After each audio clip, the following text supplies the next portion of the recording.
And welcome everybody to the inaugural show of the NFC East show. And here we are. Look at that. I even got us all together right for our team specifically. I am Jamie, the Philly sports guy, and of course I'm representing my birds. And right below me we have Keith Engel from TGI Sports. He is a Washington Redskins guy. And to the left of him, we have Sneaky G, Stefan Sneaky G, man. He is the Giants guy. And then, of course, you may not recognize him without his big hat on, but that's True Blue, the Dallas Cowboys fan. And thank you guys all for coming on. This is a great show. We are live on Northeast Streaming Sports Network and also on Zodiac TV. So we're all excited to be able to do this for our inaugural show. So welcome, everybody. I'm going to start off with True Blue. We're going to, to the guy right to the right of me, I'm going to have him kind of start off here. True Blue, tell us a little bit about yourself and what, about your Dallas Cowboys. Oh, yeah. Yeah, True Blue here. Live here in Texas. Dallas Cowboys, of course, my team. Born and raised a Dallas Cowboy fan, tried and true. Every day, week in, week out, even there is no off season with us. There is none. But, yeah. I'm here to represent the Dallas Cowboy fan base. Hopefully everything will go good this year, even though we're going to be fighting hard for this NFC division. It's going to be go time pretty soon. Here comes up in the draft.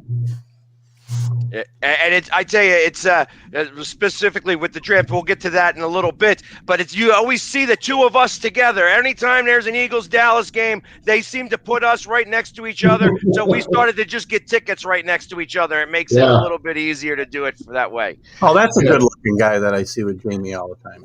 Exactly. When he's all painted up, he gets. I'm not there. No, I'm not there. I'm not there. That's Jamie. That's Jamie. So anyways, and next we're going to go with Stefan. If I could have you come on. There we go. Bam. Sneaky G. What's going on, everybody? It's your boy Stefan, a.k.a. Sneaky G. But obviously I lost the bet, so that's why I have all this Giant stuff behind me. No, seriously. I'm honored to be the representative of the New York Football Giants. I've been a fan longer than most Dallas Cowboy fans have been alive, and it's an honor to be on the show. Philly Sports Guy, thanks for giving me this opportunity. I appreciate it. You might see Sneaky G. He's on all the social medias. He's got a big everything: TikTok, Twitch, Twitter, Facebook, all that fun stuff. And he's got a couple of podcasts that he's got going on. So he's definitely, you'll definitely find and see him all over the place.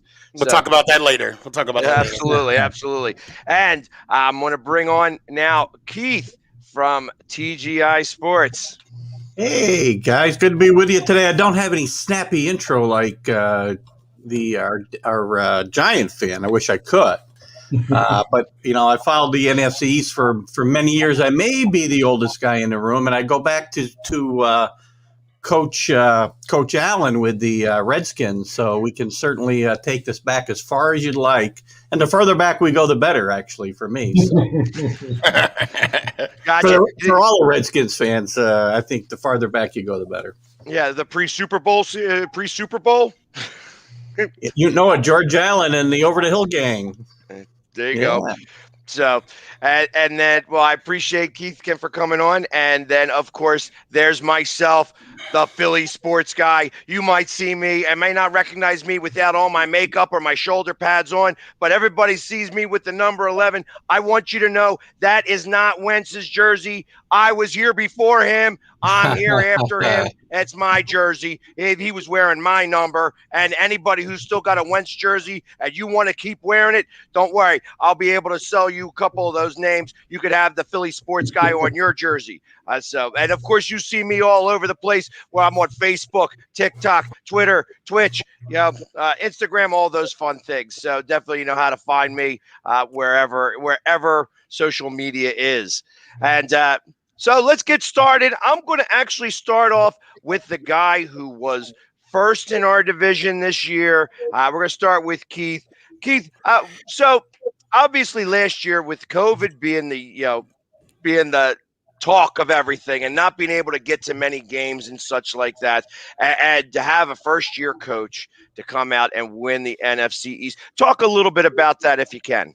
Well, it was a great, I think, for the Redskins, especially even in a weak division, right? And in a strange year, I think it was a great year for the Redskins. Ron Rivera is a classy guy to bring into Washington after some of the interesting choices they've made for head coaches in the last several years. They made a great run. The defense was exciting. Chase Young is a tremendous already superstar in the league, I think. And there's only better things to come, I think, for the Redskins as we go forward. And to win that division last year, it was a tight race between the four of us. But the Redskins were able to sneak it out and give the Buccaneers a run in the playoffs for at least 3 quarters. So all in all, a successful year, I think, for the Redskins, considering. I agree. I mean, I think that defense is really, really strong. And I've been a fan since the moment I saw McLaurin play. I've been a fan of his. You know what I mean? I'm not a fan of the football team, but. Yeah. But I've chosen him in my fantasy draft every year. I got him in my first year when he was a rookie. I chose him last year on all my teams. I think that he is really, I love speed out there, and especially when you can catch the ball, that's something that I actually enjoy. So it's fun to watch him. I wish that the Eagles would have one of those guys like that. And they brought in a nice compliment. They brought in a nice compliment to him too, and Chris Samuel too. I think so. The Redskins' offense is going to be improved depending on the quarterback play, obviously. So. Right. Well, and like I said, even in the playoffs, I mean, that Superman jump to get into the end zone by Heineke really was, like I said, I was rooting for that. After I saw that, I was rooting for them to beat Tampa and Tom. I'm hoping they give him a chance to win the job this year. I mean, I think he could, at least be a game manager and give them a chance to be in games and not put themselves in a position to lose games. So, well, there we go. And then now I'm going to ask number 2 in the division, wound up going to the New York Football Giants, and I forgot my tissues, so I wanted to make sure that you're okay now, that you guys are all right, that they were a little upset that we lost that last game. I mean, if you want to, I got some right here. No. If you want some, it's 2-ply. Don't worry. And it does tickle too. I'm just going to say this right now. No, I mean, you know what? We're good. We I'm going to quote our coach. We're going to let the Philly game speak for itself. And we had 16 opportunities. We did not capitalize on those. We did have our destiny pretty much in front of us, and we didn't follow through. So I'm really excited for this year. Obviously, with the signing with Galladay and some other free agencies that I know that we're going to get into. I'm really looking forward to this season. Now, I will say this: as a Giants fan, last year it was awesome to see that we were actually playing meaningful football in January. And I mean, December and January, I'll take that, even though it didn't go obviously the way that I would like for it to. But the fact that we were playing some meaningful football rather than, of course we were worried about the draft pick towards the end of the season, even if we should win the game against Dallas or not. But just the fact that we were playing meaningful football, it brought back that drive. It brought back some experience for our young guys. So hopefully, it'll carry over to this season. And I'm excited. Pressure's on Danny Dimes now, though. Oh yeah, and I'm a defender. I'm a Danny Dimes defender. But yeah, this is the year. This is the year. The only team he had his number was the Washington football team. You know, it seems like that was the only team he was able to beat because he really stunk against everybody else. However, he did start to win a couple of games at the end of the season. So he was Danny Nichols against everybody else. Danny Dimes against the Redskins. Now, might I add, if Ingram would have,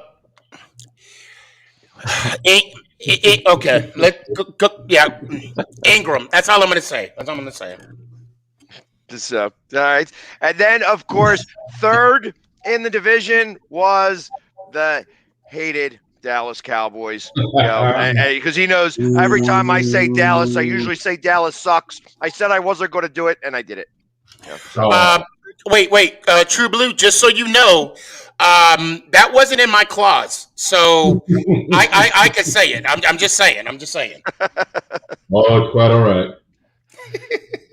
So, I mean, obviously, you had Dak get hurt, and that was really that was the hardest part of your season. However, when he was playing, though, it was like your defense was really as porous as could be. They started to come on towards the end of the season, but yeah, we were having a lot of defense problems, and it started, I believe, from the coaching standpoint.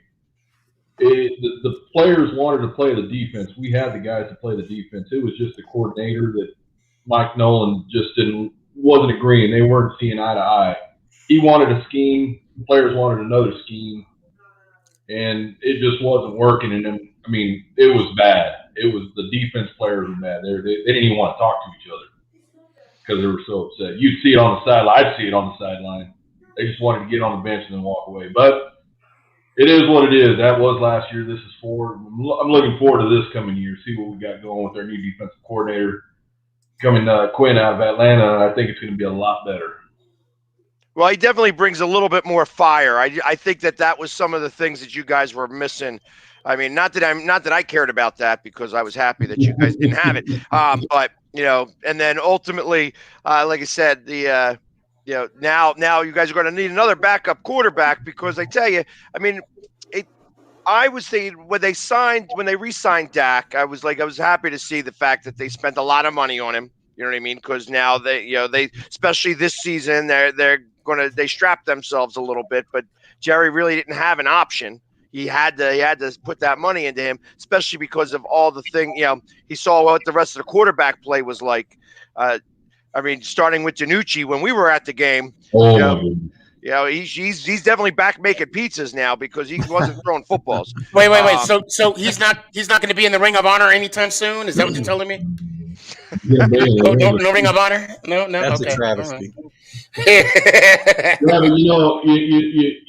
if you actually look at the contract, it's actually a really favorable contract for the Dallas Cowboys, being that it doesn't hit us that much for this year. That's a good thing. $22 million, I think, this year. So it really worked out for us. So we have gone after some players. You've seen in the free agency, all of us have gone after some players. But I think it worked out for the best of us the way it was signed, the way it was worded. I would like to point out the Redskins did handle the Cowboys pretty well, about 66-20, I think, last year, 2 games. Yeah, so. pretty much. Oh, we even got a win last game of the season that I enjoyed immensely. And I made a TikTok. In what, like 5-6 years that you guys beat them? You got to start a winning streak with 1, right? There you go. Hey, you guys were able to break a couple of trends because you guys hadn't beaten the Eagles in a long time either. So Evan Ingram. Okay.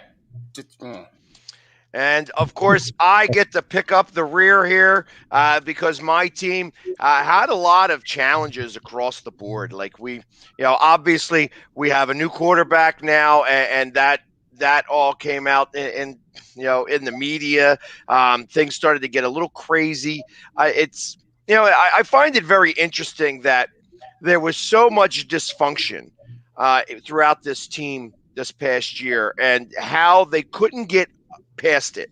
for a team that just won the Super Bowl a couple of years ago to have this much dysfunction coming out.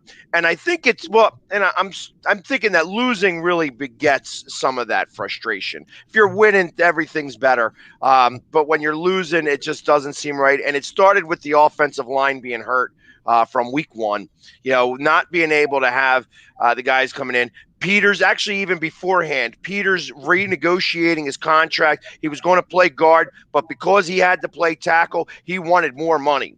And that kind of that could have put a bad taste in everybody's mouth, at least the fans a little bit.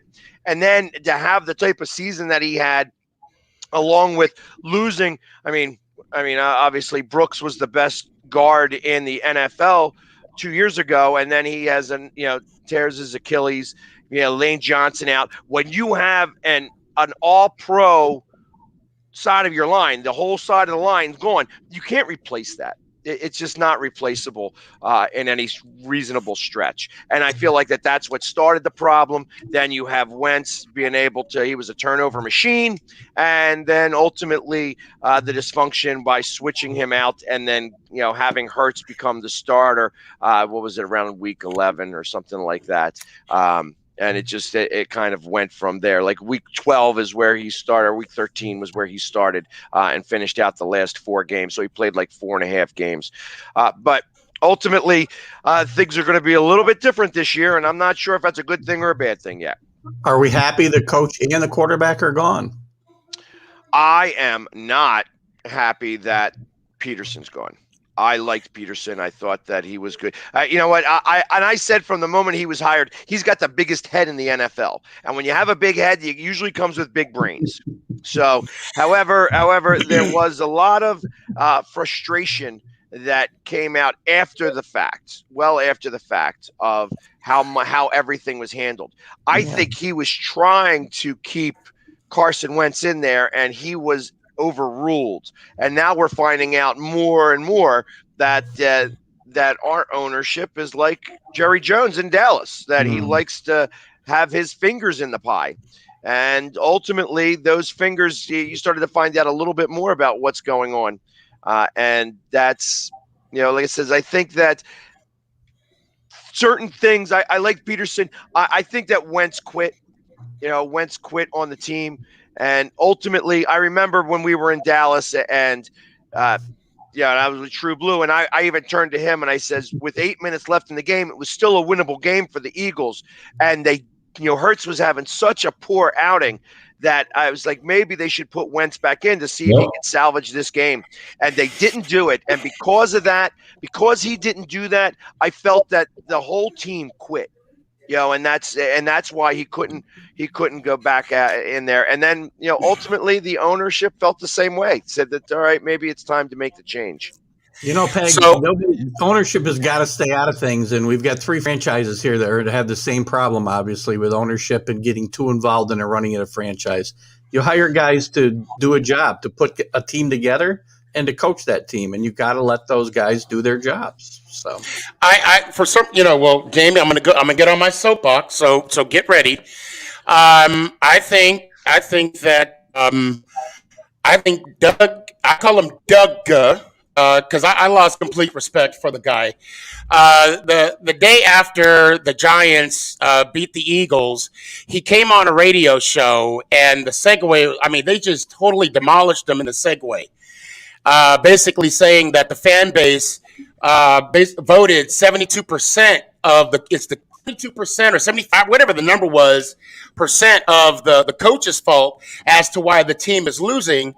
And then he comes on and put on a great charade of, and excuse my language, I'm pissed. I'm pissed. We have too much pride. But then what does he do in week 17? When the game is winnable, he loses when it's convenience to him. Now, I'm not talking sour grapes. Jamie asked me this question. He knows how I feel about Doug. He asked me a serious question. He said, if Dallas would have won, would I have felt the same way? The answer is yes, because you can't preach about winning and lose when it's convenient to you. When the game was 17-14, fourth down, kick the field goal. No, they're going to have Jalen Hurts roll to his left, and of course he's going to miss a throw. I'm not saying he did it on purpose. I'm not saying that. Now, and also, let me follow up with saying I'm not mad at the fact that the football team won. No, like I said when we began, we should have controlled our own destiny. We should have won the games that we needed to win. But the fact that, Doug preached about winning, but then he lost. Now, and if you guys were up, football team, if you guys were up 2 touchdowns, I'm cool. But it was 3 points. What was the final score? 20-14? That's a touchdown. Yeah. So to me, Doug is about as real as a $3 bill. He lost the team. You even saw Jalen Hurts on Twitter talking about that ain't right. And there's only one reason why he said that, because it wasn't right. You can't go to that same team the next year, look them dead in the eye, and say, we're going to win it this year. I don't want quitters. You would have had those same players on that sideline week 17. You're like, that's not what you said week 17 last year. I mean, you lost the team, and that's why he lost Philadelphia. I rest my case, Your Honor. So obviously you did need that tissue, didn't you? Oh no! Now I'm woke up. I don't need no coffee. Now I'm good. I don't need no tissue. I'm off my soapbox now. Go ahead. I tell you what. Now, stay on your soapbox for a little bit, because I feel like the team that's done the most in free agency this year, or at least in this division, has been the New York Giants. Yes, sir. Why don't you talk a little bit about that? Well, obviously, the big pickup. Everybody in this, the 4 of us, and the other 28 teams knew that the Giants needed a number 1 wide receiver. That's not, everybody knows that. And we did that by picking up Galladay.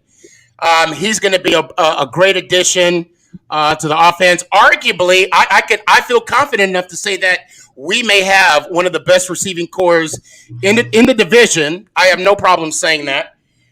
And of course, with the re-signing of Williams and Jackson, I mean, the defense on paper looks dangerous.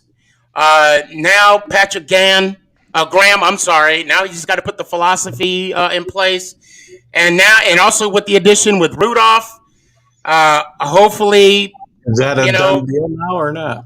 Yeah. He actually signed the contract today. Apparently, the foot isn't as bad as they thought it was. He'll be ready by training camp.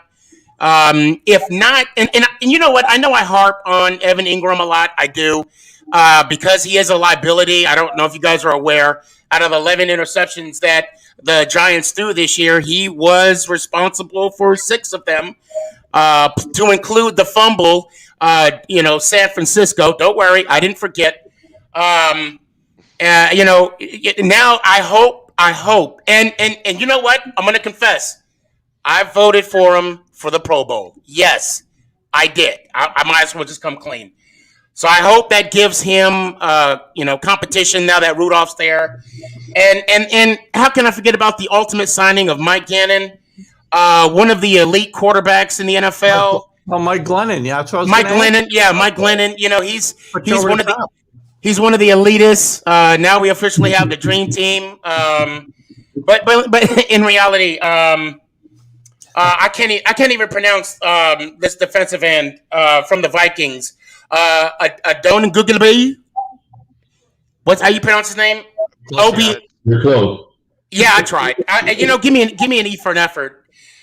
Because when I look at it, I mess up names. I'm gonna let you know. I mess up names like I'm a sous chef at a sushi shop. But I do get an E for effort there. John Ross, great addition. He's probably going to be. You know what? He's a quick. A 4.2? A 4.2? Yeah. Ironically, guys, I'm going to digress for a second. I too run a 4.2. But when I mean 42 minutes, not a 4. Yeah. Yeah, he has a hard time just he can walk really fast through a line to go get some food. That Well, no, buffet line. no. You don't talk. You beat me to that line, guys. We ate at Heart 8. True Blue, you know about Heart 8, right? Yeah, we ate at Heart 8. Don't let that fool you. Don't let that fool you. The linebacker Reggie Ragland, great pickup. I'm going through the list. I'm making sure I don't forget anybody. And I think that's about it. From the football team, outside linebacker Ryan Anderson, and I'm really excited. I know a lot of people don't like the pickup of Adoree Jackson, but he is definitely going to complement Bradbury. I want you to picture it: Bradbury, McKinney. I'm sorry. Let me back up. I'm sorry. Oh my God, number 21. I cannot believe Peppers. Here we go. Peppers, McKinney, Bradbury, Jackson. That those DBs. It's just going to be an awesome defense. Our defensive backs. And that's all I can see right now. And I can't wait. I cannot wait for next year. Do you think that they overpaid Williams off of one decent year? Well, a good year. Well, he did improve. He did improve tremendously. To make him the second highest paid lineman in football. Well, and also, but keep in mind, he had 40 plus pressures, and nobody on the team was doing that. And I think he had 11 and a half sacks last year, 12 and a half sacks, something like that. You're not going to replace that overnight. So. If I may speak of KGB, pay that man his money. He had 12 and a half sacks, but that's because the Washington football team had a defensive line that was full of number one picks. You know what I mean? So that makes a big difference. I will add to that, and I say this humbly. Your number one against our number one, it was a beautiful matchup, and I did not hear about your number one when our number ones played.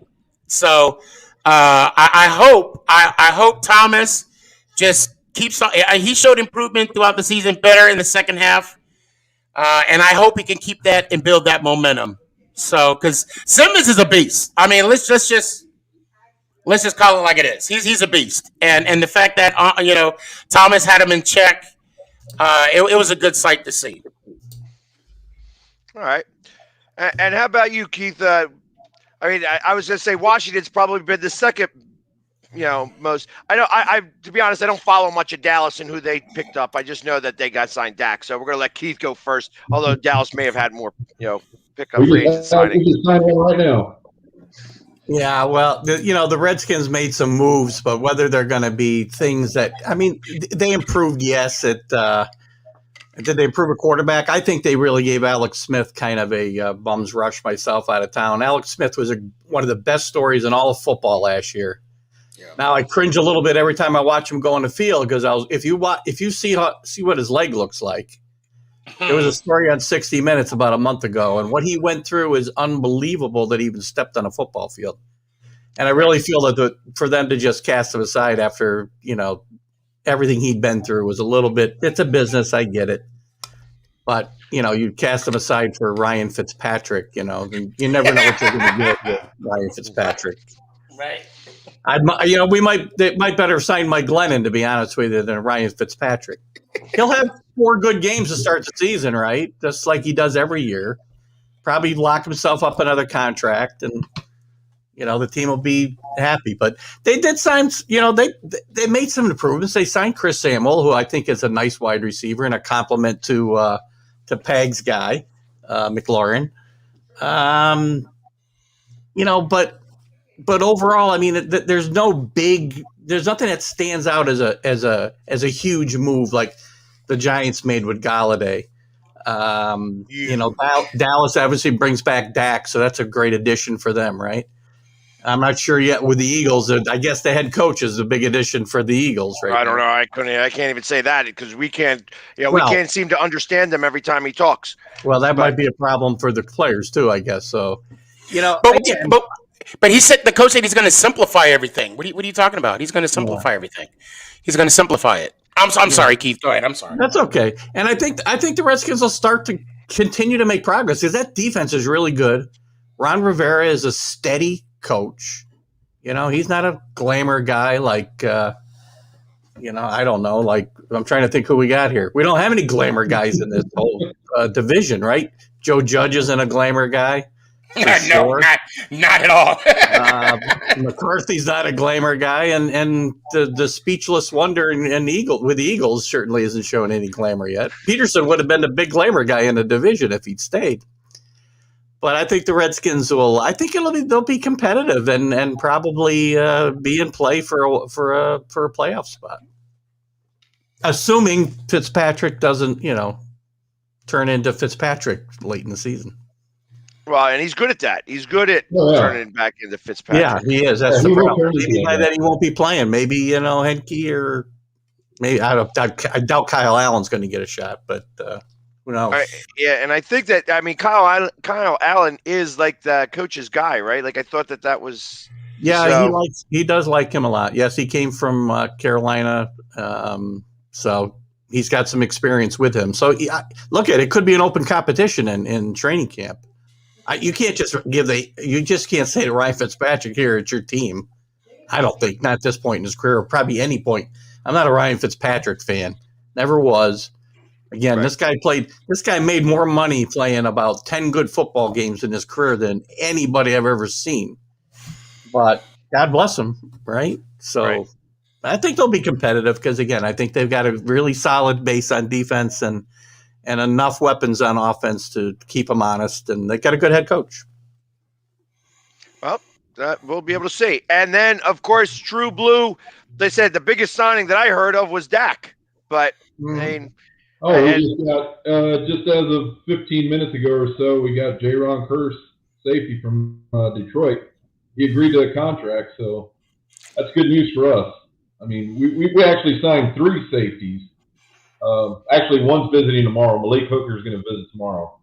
So I believe we're pretty good at safety. We need a lot of defense.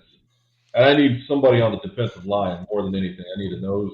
I need something going on. But, yeah, we've got the one other one I'm happy with is Carlos Watkins, that defensive tackle that just came in. We got him on a 1-year contract. I'm hoping Ant Quinn does something for us, and I think he will. I think now that he'll be the coordinator, the defensive coordinator, he doesn't have to worry so much about what's going on the other side of the ball as he did in Atlanta. So I'm thinking our defense is going to really stick it up a bit. Well, you need to because you guys stunk out loud last year. Oh, yeah, we did. Not that we were any better. You know what I mean? So, I think that, I feel like that Schwartz – first off, I was happy that Schwartz was going to move on. The fact that he announced it 3 weeks left in the season made me think that was kind of a proof that he was quitting. I kind of felt like that there was a lot of things that happened last year that people just started to quit a little bit, and that kind of made me feel a very specific way. But I was tired of Schwartz's defense, this bend don't break defense, and it I feel like that the defense cost us a lot of games last year. The not getting off the field on 3rd and 15. I don't know how many times that actually happened where 3rd and 15 occurred and then they wind up making the first down. It bothered me to no end that would continually happen because you would play this prevent defense, for 3rd down, and they would wind up passing it underneath and then running for the first down because they couldn't make a tackle. So it really, really kind of frustrated me that they weren't able to get off the field, and it cost them a lot. It wound up costing them, I feel like, a few games there. Our big signing was Flacco, and we also signed a couple of safeties. Anthony Harris, which is a really good signing from the Vikings as a safety, and then Andrew Adams, who was just with Tampa Bay, so getting a ring. I like guys that have won championships. I feel like that brings a certain swagger to a team that doesn't have the swagger. I mean, there's still a couple of guys here that that were on the championship team. I think that the offensive line coming back is going to help Hurts. this year. I don't know that Hurts is the answer, but I guess we're going to find out because Flacco is not going to be the guy. I mean, I don't think that there's any type of competition whatsoever to compete for the starting job. I think it's Hurts is to lose or to get hurt on. If he gets injured, that's the only reason why Flacco would become the starter here. But I'm interested to see what this coach does. I find the fact that he can't do a press conference doesn't really faze me in the slightest bit. I'm not concerned about how he talks to the media. I'm concerned on how he talks to his guys. And from what I understand, he's a really good coach. He's a good players coach, and they seem to like him, and they seem to want to play for him. So I hope that is really true. I like the fact that I like the fact that the Eagles like to take a little bit of risk against guys that are lesser known, because those lesser known guys seem like they have a lot more to prove. I mean, it started with Andy Reid, and then went to Chip Kelly, but Chip Kelly, we don't talk about him very much. And then to switch over to Peterson, and now Nick Sirianni. So my expectation is that that Nick himself is going to put a lot more pressure on him than what we're going to. I feel like that the fan base right now expects the Eagles to stink this year, and to bring up the rear in the NFC East. I do not feel that way 100%. I don't, I feel like Dallas is going to, if you're going to rely solely on Dak being able to be 100% healthy, I don't know that that's true feeling. I feel that he's going to it's going to take some time for him to trust that leg. Jamie, I'm sorry to cut you off, but I do got a question to ask you. You mentioned that you're not worried about how he talks to the media, but you say that he, from what you're hearing, he talks, to the players.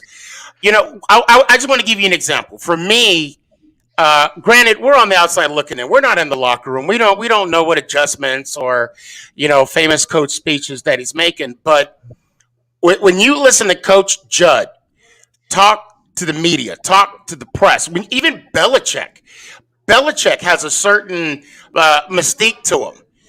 But to me, when you see that on the podium, there's a certain presence that it gives off.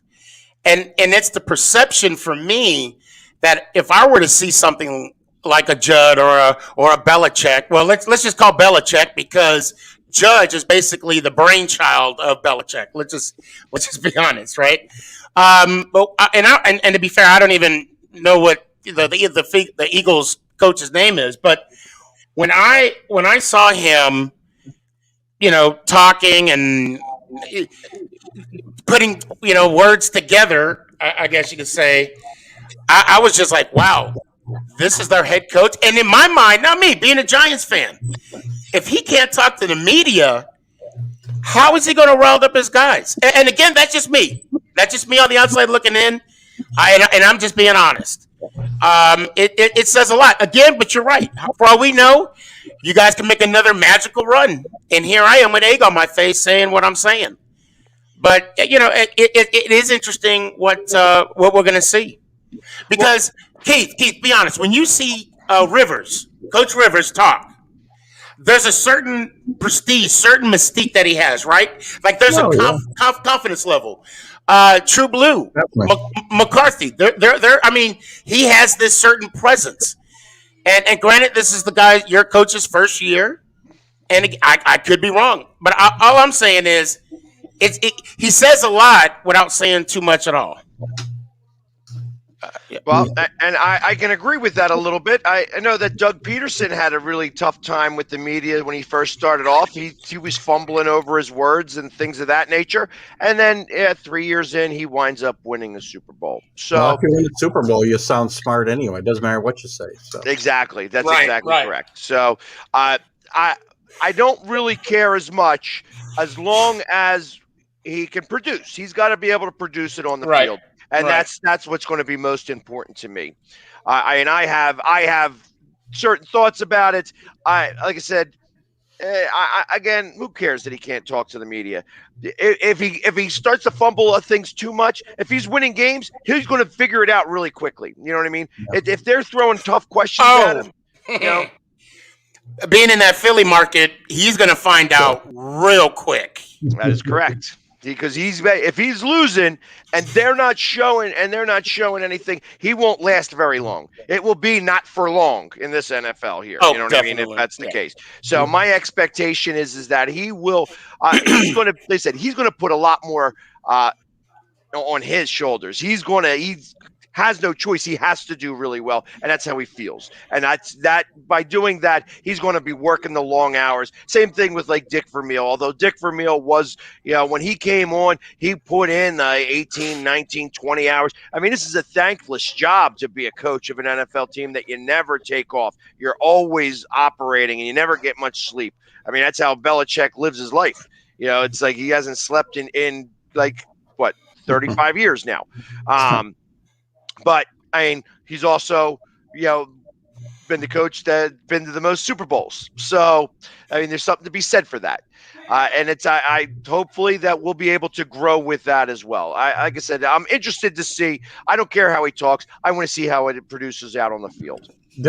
Jamie, there is an inevitable question or a question that's lingering or hanging over the organization, I'm sure, is when does the inevitable trade for Nick Foles come about?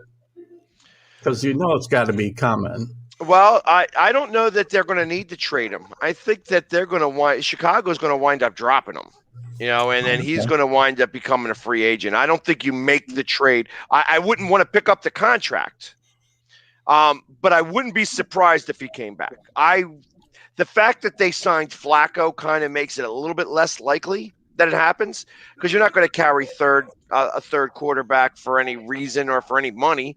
I mean, that's, they had, the one guy in Houston, he was down there. He was down in Texas as the emergency quarterback after he was in a playoff game for us. So my expectation is that I don't know that you're going to see Nick Foles in a Philly uniform this season.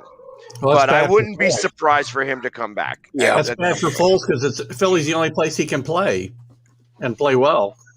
Well, and to be fair, that's not necessarily true, because you have that Philly Foles statue with Peterson out front of the stadium that Wentz had to drive by every day, and then they draft Hurts. What a way to say Wentz is our guy, and that's why he's in Indianapolis now. See, well, that's what happens in Philadelphia. When you win championships, you get a statue, maybe. I guess so. I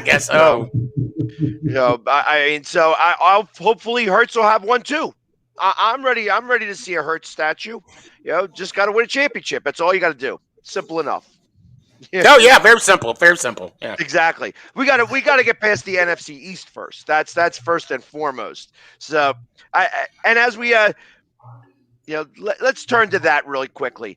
We got the draft coming up here. What are some of the holes that you see? I'm going to start with you, True Blue. What are some of the holes that you have left that you want to see addressed in the draft?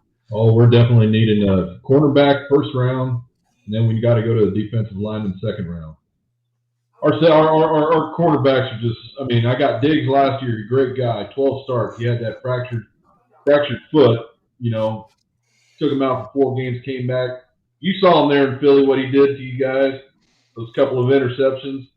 But we need some help on the other side now that we lost a couple of others free agency. So I'm looking forward to this draft. Hopefully we get either the kid Surtain out of Alabama or the other kid out of South Carolina.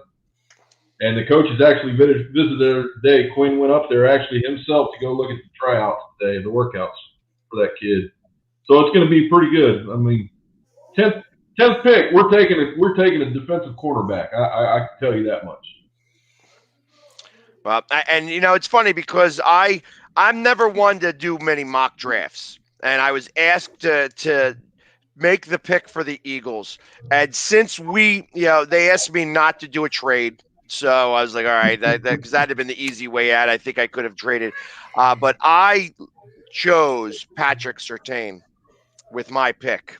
That's what I figured. That's who I said that you guys would do. I said it'd be the whole try and get us back for the whole CD Lamb thing. Yeah, I don't know that it's a try to get you back. I think it's more of that's a need for us. Losing Mills was going to be a big deal. Him going up to the Patriots. I mean, he was, everybody likes to bag on him here in Philly, but the truth of the matter is that when he was probably the most consistent defensive back for the Eagles for the last couple of years, and that's including Jenkins and stuff like that. Like Jenkins may have been the pride before he left of the defense, but the defense was faltering until Mills got back when he was hurt and on the IR for the first 8 weeks. When he came back, that defense started to solidify itself, and that was something that's a big loss. I personally am going to miss the guy, but I think that the Philadelphia defense is going to miss him as well. And I think that you're going to need a cornerback to go on the other side of Slay.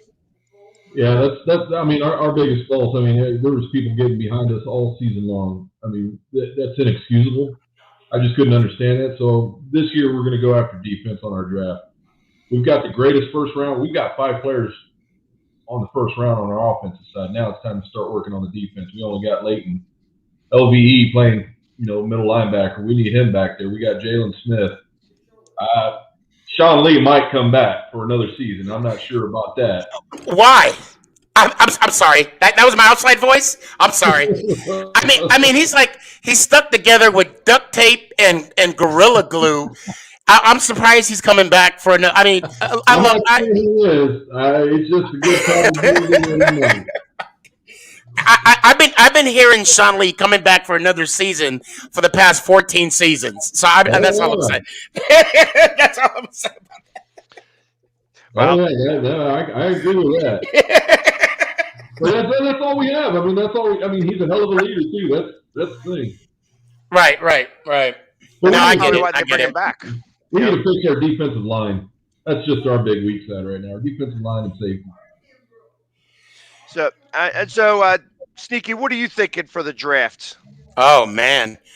Now that we picked up Galladay, I mean, Gettleman can't do no wrong. Honestly, I wouldn't be surprised if he went O-line. He likes those quote unquote hog mollies. I mean, he could go edge rusher. For me, I mean, if Gettleman's listening, and I am his assistant GM, by the way, I love Pitts. I mean, I know we got Rudolph, and I know Evan Ingram is still there, but good God, I mean, Pitts. I mean, I just love the Pitts. You can't go wrong with Pitts. Anybody that gets Pitts, Great player. and I hope Dallas is not listening to us because they're right at 10. But you really can't go wrong. When we picked up Galladay and before the Jackson pick, I would have liked Surtain as a number 2 for Bradbury. But now that we got that covered, Gettleman with his draft that he did last year, picking up Thomas in the first round and then McKinney in the second, and then all those other. I mean, the defensive drafts after that, proceeding after that, and the Pearl, the offensive lineman. I mean, I'm really anxious to see what he's going to do this year. But to answer your question, it doesn't matter. Offensive line, edge rusher, linebacker. I mean, Gettleman can't go. Again, for me, I would love to have Pitts. I think Pitts is going early. I know. I know. Yeah, I know. He's gone way before 10. Oh yeah. Oh yeah. They're saying Philly's going to pick him up. I've heard Philly a lot too. Yeah. Yeah. Because that's why you guys got rid of Perks, whatever his name is. I don't even know. Yeah, that's the reason why I was saying we go Surtain or the other kid out of South Carolina because the Eagles are going to take Pitts. Mm-hmm. But I don't know. I don't know that we need him. Like I said, we haven't gotten rid of Ertz. I know that he is still looking to be traded, but I mean, so I can't stand it when players want to make decisions. Like he said, well, I was gone, and he started to say it all by himself that he's gone next year, and that they were going to just trade him out. But why would you trade him out? And like now that he did this, he kind of is trying to force the Eagles' hand to get rid of him. I mean, we have two pretty good tight ends. And actually, I'm a big fan of Rodgers too, who was probably the most consistent tight end for the Eagles. So I don't know that we need to get a tight end. So, but I have heard about Pitts. I am also, when you pick in the first round, I'm usually a big fan of going offense or defensive line. That's where championships are won. That's where you don't make mistakes. You do not. I think they've learned their lesson. They should not be picking a wide receiver in the first round for a long time anymore. I think that they have made their bad decisions there, and that they should continue to go with what works. And they're really good at picking offense and defensive linemen. Now, I understand that of course, the last lineman they picked in the 2019 they traded up for, hasn't really worked out. He's not really a Philadelphia guy, and I think that kind of weighed on him a little bit. But he's going to be back this year too, so we'll see if he can compete. But I think Mailata is going to win, win that position. So, and he might be an asset to be able to trade away. The Eagles have way too many holes to worry about, so I think they're really going to trade out of that pick. I will say this. You're right about picking an offensive lineman or a defensive lineman, to possibly win championships. As long as your name's not Eric Flowers, you can go a long way. But as long as your name is not Eric Flowers, there's a few busts, but you still win in the trenches. That's where you win these championships for sure. But Eric, he's been playing good for you guys though. Like, what the hell? Come on, we pick. That was a Mike Reese selection. Although I did like Mike Reese, he got his 2 Super Bowls. So how about at Washington? What are they picking? What's that number? 18, 19? Yeah, I think it's 18. I think they need help on the offensive line. They need help in the defensive backfield. I know one name they're looking at is Kristen Darrisaw from Virginia Tech, offensive tackle. A couple of defensive backs that are high on their list are Asante Samuel, whose dad played in the league with the Patriots actually, and I think and the Eagles, yep, with and the Eagles, yep. The dream team, the dream team. Yeah, Vince Young said it was the dream team. there's a kid from Syracuse I like at safety. His name is escaping me now. Cisco, I think, something like that. And quarterback. They got to address the quarterback situation eventually. There's a kid that I like that might fall around the 4th round, Kellen Mond from Texas A&M, and that could be a pick the Redskins grab here, 4th round. Played really well at the Senior Bowl, and I think he helped his stock a lot. He's not going to go high like the big names are, but Kellen Mond's a name to watch out for.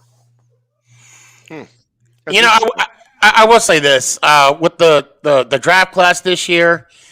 To be fair, my heart goes out to them. I mean, they're not having the opportunities that the past class has. True. No combine, no pro. I mean, just pro days.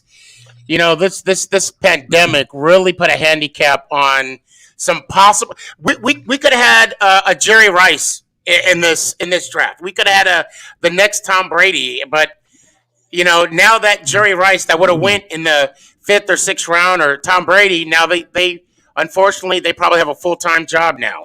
And it's for me, my heart goes out to those type of players. Same thing last year though too. If you think about it, I mean, these undrafted free agents last year had really little shot to make teams because of preseason. You're right. You're right. Yeah. So this is the 2nd year in a row that some of those guys have been shut out. Yeah.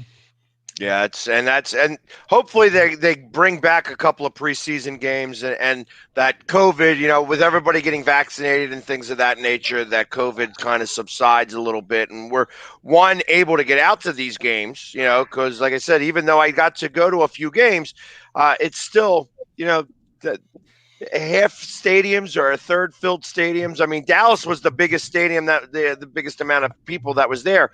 And I got to see the debacle that happened down there where Jerry Jones trolled me and gives True Blue a game day magazine, one game day magazine, and the security guard comes down and compliments of Jerry Jones. I'm like, where's mine, Jerry? I'm standing right next to him. You know what I mean? Yeah, well, here's the thing. As Sneaky was, going towards, the thing is, too, a lot of these games, no fans, that played a huge part in Yeah. everybody's season. Oh, for sure. Yeah. I mean, they weren't able to feed off what we were doing for them. It was, I mean, when I went to Cincinnati, when I went to Philly, those it was hard for the teams to feed off of one another, and they just, and those stadiums that didn't have any crowds. I don't know how they did it. Right. Really, Yeah. Pumping fan noise in, that was irritating. Right. Oh, that was. You're better off without it. And I want to say that it probably, I know that it affected all the teams, but I want to say it probably affected Philadelphia the most. I think that you would have seen a quarterback change happen sooner had he done that. I think that it wouldn't have been so definitive. Like he would have maybe gotten pulled. You would have seen Hartz go in there, and then Wentz would have came back. I think it would have been a much different situation all the way around. And of course, Philadelphia. I mean, the fact that they couldn't have anybody in the locker rooms, that you were having these meetings, all these things were a lot different, and none of these players had to deal with some of the hassles of being able to, deal with the press or the fans or anything. And I think that really made a big, big difference. Hey, real quick, guys, as we're getting ready to wrap it up here, I want to thank everybody for coming. Let's start off. True Blue, where can everybody find you at? True Blue Fan 1 on Instagram, on Twitter. I just got started in the Twitter world, so on Facebook, same thing. True Blue Fan 1. There you go. And you'll be seeing him at games and sometimes Miller Lite commercials. Commercials, nice. Sneaky, how about yourself? Oh man, where do I start? Just do me a favor. Go to my TikTok page, Sneaky G-Man 11. Go to my bio, click on it. You'll see everything from my actual cell phone number. Yes. 520-720-1714 to Sneaky G-Man merch, to my two YouTube channels, the two podcasts, Snapchat. I'm on everything. Just go ahead and go to TikTok, Sneaky G-Man 11. Hit me up. Matter of fact, I got a show tomorrow. Make it count, the Sneaky G-Man podcast, 8 o'clock, Dallas, Texas time. Please come on. We have a good time. So, yeah, love to see everybody. And Philly Sports Guy, thanks for having me on here. Absolutely. Keith, how about yourself? You'll find me on TGI Sports Talk on Northeast Streaming Sports, as you are, Pegs. And we're on Facebook. We're on YouTube. We're now on Zodiac, as Pegs alluded to earlier. You can also find me on Twitter at TGI Sports Talk. I forget my hashtag, damn it. I'm new to Twitter as well, but you can find us there, and we're growing on Northeast Streaming Sports. I'm excited all the stuff going on there, man. Let's go. Yeah, it has been crazy. We started Northeast Streaming Sports was just even a little bit like a twinkle in somebody's eye. Next thing you know, we got a whole bunch of followers. We're getting on TV. So I definitely I want to thank all the viewers for watching the show. And like I said, we're on Northeast Streaming Sports. You've seen me on TikTok. You see me all over the place, so you know where to find me. Sometimes I got makeup on, sometimes I don't. But I also want to can't tell which is which, though. Which is which. Exactly. Well, usually when the makeup comes out, I'm much louder. I just got one last thing to say, if I may. Let's go Giants! Oh! No. Oh, yes. See, that's not how we end the show here. That's not how we end the show here. We end the show, go Birds. But that's beside the point. Listen, I want to thank everybody for watching us. And like I said, not only on all the social medias, but now on Zodiac TV. So thank you for having us on there tonight. It was a great show, guys. I really do appreciate it. And we're going to be doing this on a weekly basis. So we didn't even get through all the topics that we wanted to go through. We had a lot more to talk about, and we'll see you guys all next week. So thank you again for coming on. Let's go Birds. See you soon. Thanks, guys. Have a good one.